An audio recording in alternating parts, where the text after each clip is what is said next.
Out of the Blue, proudly brought to you by San Remo. Another surprise! Out of the blue. You want that with fries?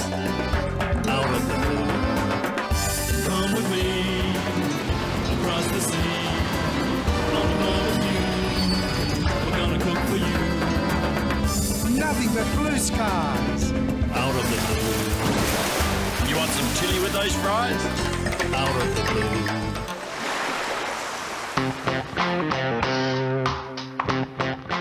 Our journey continues this week on the west coast of South Australia in the beautiful Coffin Bay. Coffin Bay is about a 9-hour drive from Adelaide, or you fly into Port Lincoln and then drive from there. And on today's show, we take a walk around the oyster beds with Ben and Kim at Coffin Bay Oyster Farm Tours. We taste oysters prepared 4 ways by the chef at 1802. And we cook up the best crab linguine ever. It's world class. It really is. But first, Pete Mitchell, a long-term resident of Coffin Bay, tells us a bit about the history of oysters. Well, oysters were first dredged in Coffin Bay in the mid-1800s, in fact around about 1847. The oysters first what we call the Angazi oyster, which is locally known as the mud oyster. And there was a small settlement called Oyster Town, which is really the origins of Coffin Bay. They dredged oysters there for 30 or 40 years. And in that time, they sent oysters off to Adelaide. The drays would come in from Adelaide. They'd come in with supplies to this little settlement called Oyster Town. They'd take supplies into the settlement, and they'd take the oysters back into Port Lincoln. But it was so heavily over-dredged. There was, maybe 2 dozen, 3 dozen dredges at the time. It was so heavily fished that the South Australian government at the time closed the fishery just to protect the fishery. Some local people decided they would try and grow oysters here in Coffin Bay and farm them. So they imported some oysters from Japan, but via Tasmania, and they brought the oyster spat in here into Coffin Bay, and that was around about 1967. Then there was a whole lot of other oyster farms opened up, and the South Australian government opened up a whole lot of waterways for people to farm their oysters. And those oysters were called the Pacific oyster, and that's the Pacific oyster is the oyster you see in restaurants these days.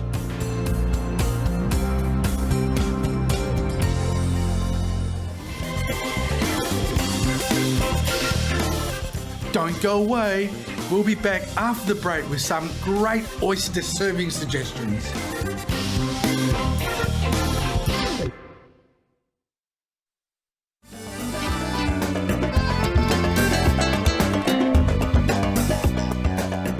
How could you not come to Coffin Bay, the seafood frontier of Eyre Peninsula, and not try the local oysters? Here at 1802, it is the way they present the different style of oysters away from the traditional ways. Andy, tell us about 1802. Okay, so here at 1802, we like to put the seafood kind of at the forefront of our menu, and obviously the array of fish, shellfish, crustaceans that you get here on the EP. And where did the name 1802 originate from? Well, 1802 was the year that Matthew Flinders actually charted this area. And tell us, obviously we've got the natural oysters, and have a look at that condition. That would be a plate-sized oysters, which is really what you get these days. And that's nice and full. Shell meat ratio is the most important thing. So that's a natural oyster, just to make sure. Oh. Well, Angie, I love the natural one. Tell us about the different styles that you've prepared. So the next one along, we have what we call a Japanese heat. With that, you have traditional kind of Japanese accompaniments, which is the pickled ginger, the wasabi on the side, so you can put as little or much as you want, and the soy. Just a light soy, or? Just a light soy, yeah.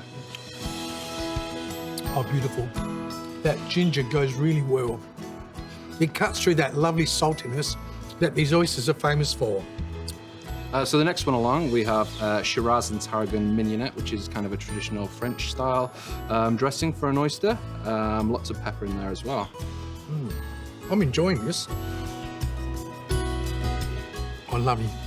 Those onions that keep that subtle flavour of those oysters, that sweetness, hasn't it? Yep. So it's a lovely contrast, sweet, sour, salty. Goes great on an oyster. Next one, this one is a kimchi and bacon flavored butter. So we basically fry down the bacon, get it nice and crispy, and then add the kimchi, take it off the heat and let the flavors infuse into the butter. And then later on we coat the top of the oyster and grill them. That's a lovely twist to the traditional Kilpatrick oysters, isn't it? Yeah, definitely. It's lovely that you put a different taste to it. Kimchi butter comes through it, doesn't it? Yeah. It really goes well. I think the kimchi just kind of cuts through the richness of the butter as well. And one that bears some of your origins from Yes. your Wilson. Tell us about how so you influenced that one. Yeah, so this one traditionally it's called Welsh rarebit, and traditionally it's a brunch dish served in Wales, and you'd serve it on toast and grill it, and how you get the nice golden brown colour. And I thought, why not try and see if we could include it on an oyster flavour. I might have a couple and leave a couple for my mate Keelan. Bit of sweetness comes through, that saltiness comes through. As you're eating it, it brings out all those different characteristics. Yeah. This is terrific, and thank you so much. I welcome. really enjoyed that. I reckon we'll turn off the cameras and eat the rest, don't you reckon? It's a good idea. Thank you you. so much for being a part of it. Thank you very much. Pleasure.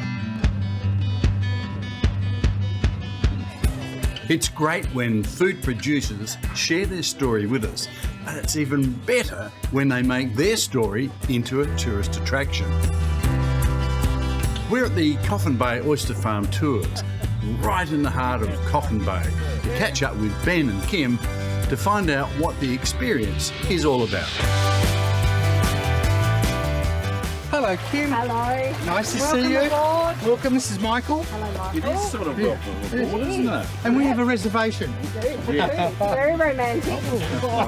That's all we need. Oysters, wine and romance. What an incredible adventure. So tell us about the adventure, because it is a bit of an adventure, isn't it? So how did the idea come to be? Okay, so 4.5 years ago, I built the restaurant over here called 1802. While I was running that restaurant, people would ask me every day, how do oysters grow? And food tourism has become such a big thing these days. People are generally interested in how food arrives on their doorstep. And for most people, oysters come, pre-shucked on a plate when they go to a restaurant. So the idea, I originally was going to run a boat out to the leases, but boats and weather can be fickle. So putting waders on, walking out to a lease, which is the original town lease, just had some merit to it. And it started from there, and it's grown exponentially since. And Kim, what did you think of that idea? Crazy, like most of his ideas. And look, it's taken off. The first year we had probably mostly local tour guides bringing their tours out. In the second year it really started to grow, and now it's, the tours are booked out almost every day. Okay, someone's booked. What experience will they have once they come here? Okay, so we start off with a little bit of local history. I'm a bit of a Matthew Flinders tragic. It's the only man crush I've ever had. Then we wade out, find yourself a spot, pour a glass of wine, get some oysters, and then it's basically how oysters are grown. So from spat all the way to mature oysters, the different stages. You can see the old lease behind us and how those baskets originated, right up to how oyster farming is these days. They'd be salivating for an oyster after that, wouldn't they? They are. They wanted to get rid of all the history first, so they can get out here. Right. Shut up, Ben. I want your oysters.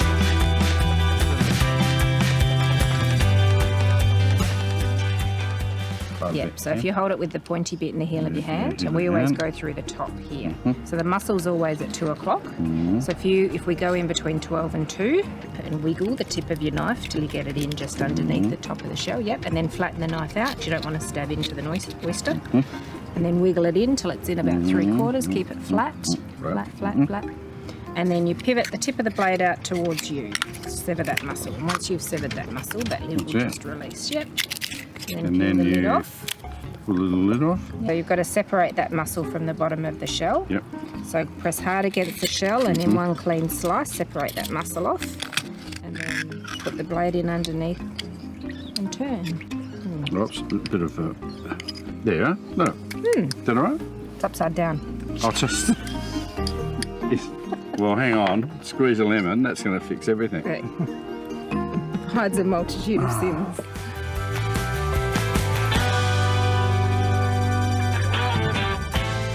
Yes, cheers. Cheers. Thank you for a great adventure. Thanks for coming out, Thank you guys. very much indeed. Now, after the break, don't go away, we're going to be cooking a beautiful Crab linguine.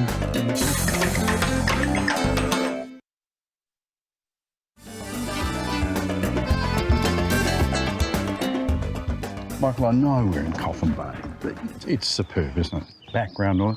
Now, you know the other day when we were in Streaky Bay, we caught some crabs, and you promised me you would make a crab linguine.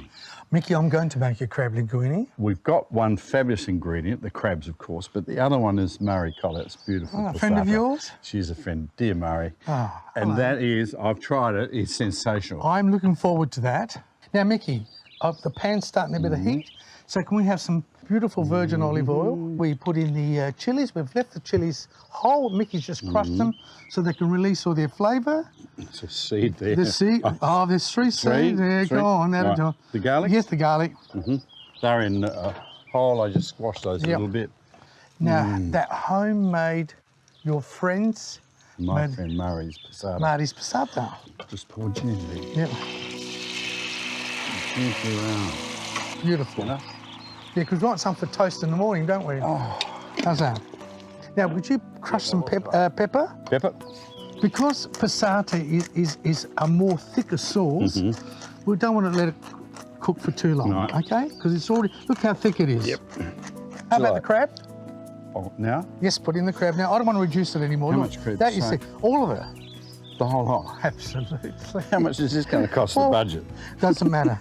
We caught it ourselves. I Okay? know. Look at that. Beautiful, look at that. How about the sherry? Sherry now. Give it a Right. little nice splash of sherry. You wouldn't sort of need much because it... Say when? Yep, that should do Bit it. more? The pasta. There we are. Mickey, why have you selected San Remo's linguine pasta for this? Well, I think it's a pasta with a bit of finesse. And you've got this beautiful crab. It doesn't overpower the dish at all. It's not a big, heavy pasta at all. It's beautiful. And also in its presentation, look, you can have a look. You can see all the crab meat. Yeah, it's fantastic. So it's crab linguine, San Remo, of course. Murray's beautiful passata.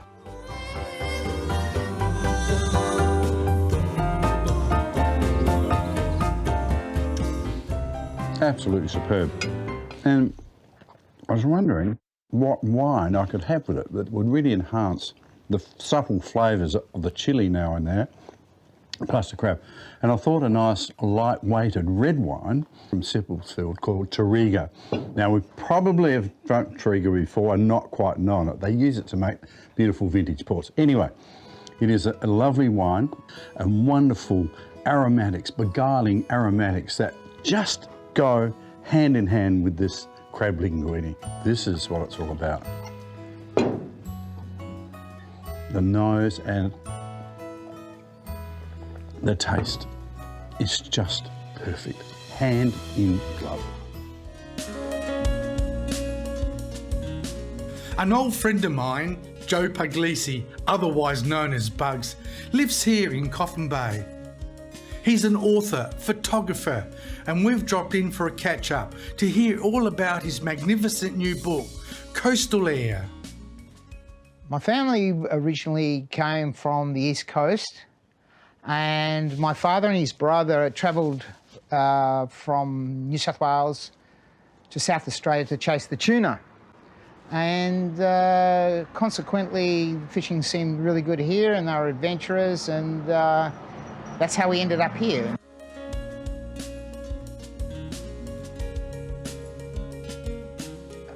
My passion for photography started when my dad brought me home a camera from Japan once. Around about 7 years ago, I'd accumulated a fair few photos, and my wife told me, what am I going to do with all these photos? And I thought it was a good opportunity to put them together and put them in a book.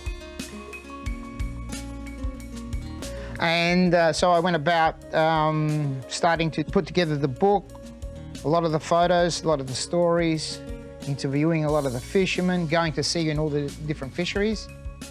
And I love cooking. So fill up pages, I decided, well, it'd be a good opportunity to give diagrams for the people to have a look at, and also to show them how to cook it. Michael's in there. Well, he's a bit of an icon, Michael, and He's been a friend of my family's for a long time, very nice gentleman. And so I was very proud when he said he would feature in my publication. I was stoked. Anyway, and he loves seafood, and he's good to share a story with, Michael, so yeah, I enjoyed it. After the break, we take a walk around Coffin Bay.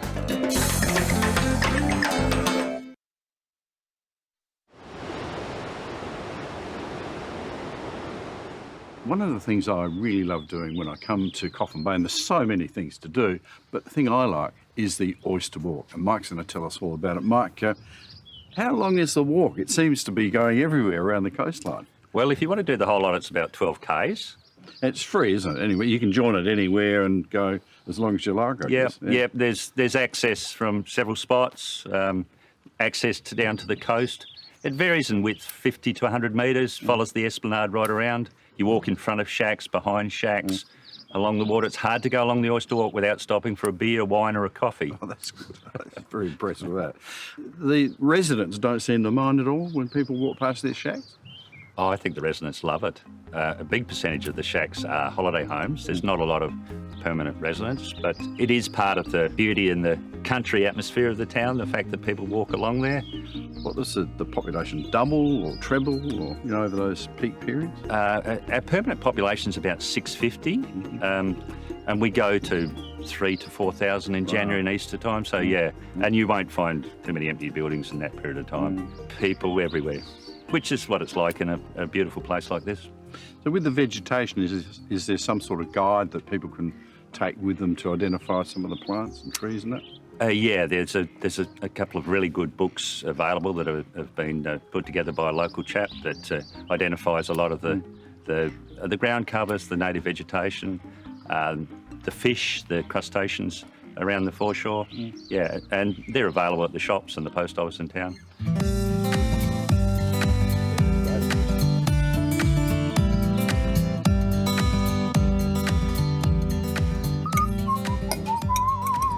Mickey, where's my invitation? Oh, sorry. You were going to call me. Anyway, did you enjoy the crab linguine? It went fabulously well. Well chosen. Well chosen. Hey, look, that's our program for the day. We'll be back later on. When? We don't know. No, we do know. Probably next week after. I don't know. Tell me. It's been good to catch up again. We've had a lot of fun. Don't forget, when you get the South Australian blue swimmer crab, really treat it as an absolute delicacy, not as a common everyday thing we can get off our beaches, because it is world class. It really is. Mickey, you said it well. Bon appetit. Yeah, still got your arm. I still can't get into the plate. Don't forget to visit outofthebluetv.com.au for recipes.